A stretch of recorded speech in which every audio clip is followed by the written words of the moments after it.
बहुत समय पहले की बात है कि एक साहूकार का नया नया विवाह हुआ था। उसकी पत्नी अपने मायके गई हुई थी। नया नया विवाह था, नई नई उमंग थी। साहूकार का परिवार भी कुछ खास बड़ा नहीं था। जो भी रिश्तेदार थे उनके घर बहुत दूर थे।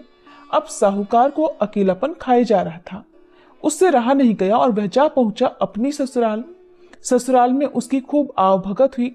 अगले ही दिन साहूकार ने कह दिया कि विदाई की तैयारी कर लीजिए, हमें निकलना है। अब संयोगवश वह दिन था बुधवार का। सास ससुर ने अपने दामाद को समझाने का प्रयास किया कि बेटा आज बुधवार का दिन है, इस दिन बेटी की विदाई नहीं करने का रिवाज है। बेटी की विदाई तो क्या, किसी भी शुभ कार्य के लिए यात्रा पर जाना बुधवार के दिन शुभ नहीं माना जाता। लेकिन साहूकार नहीं माना और कहा, मैं इन सब बातों को नहीं मानता, आप हमें जाने का आशीर्वाद दीजिए। अब अपने दामाद के आगे सास ससुर की भला कहाँ चलने वाली थी। मन महसूस कर तैयारी करनी पड़ी। बेटी की विदाई कर दी गई। आगे चलते चलते रास्ते में साहूकार की पत्नी को जोर की प्यास लगी। साहूकार जैसे ही पानी लेने के लिए गया और जब पानी लेकर वापस लौटा तो देखकर हैरान रह गया। उसने देखा कि उसकी ही हमशक्ल कोई व्यक्ति गाड़ी में पत्नी की बगल में बैठा हुआ है। उसकी पत्नी भी एक शक्ल के दो दो व्यक्तियों को सामने देखकर परेशानी में पड़ गई कि उसका पति कौन सा है। जैसे ही साहूकार ने पत्नी के पास बैठे व्यक्ति से पूछा कि वह कौन है, तो पलटकर उसने जवाब दिया कि भैया, मैं तो उस नगर का साहूकार हूँ और अपनी पत्नी को लेकर जा रहा हूँ। तुम बताओ तुम कौन हो और मेरी पत्नी पर तुम अपना अधिकार क्यों जमा रहे हो। ऐसे बहस करते करते दोनों में विवाद बढ़ गया। विवाद को देखते हुए राज्य के सिपाही वहां पहुंचे और साहूकार को पकड़ लिया। अब सिपाही भी चक्कर में पड़ गए कि दोनों की शक्ल सूरत तो एक समान है। उन्होंने साहूकार की पत्नी से ही पूछा कि बताओ इसमें से तुम्हारा पति कौन सा है। अब बेचारी भला वह क्या जवाब देती। तब साहूकार ने हाथ जोड़ लिए और भगवान से विनती की कि हे भगवान, ये आपकी क्या माया है। तभी आकाशवाणी हुई कि मूर्ख, याद कर, कुछ समय पहले तूने ही तो अपने सास ससुर की आज्ञा न मानकर भगवान बुद्ध का अपमान किया और बुधवार के दिन तू अपनी पत्नी को लेकर चल पड़ा, जबकि तुझे इस दिन नहीं जाना चाहिए था। ये स्वयं बुद्धदेव हैं जो तुम्हें सबक सिखाने के लिए तुम्हारे वेश में हैं।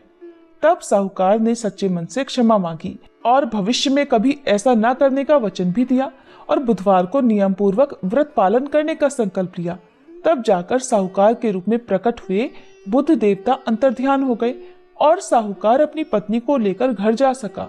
इस घटना के बाद साहूकार और उसकी पत्नी दोनों नियमित रूप से बुधवार का व्रत पालन करने लगे।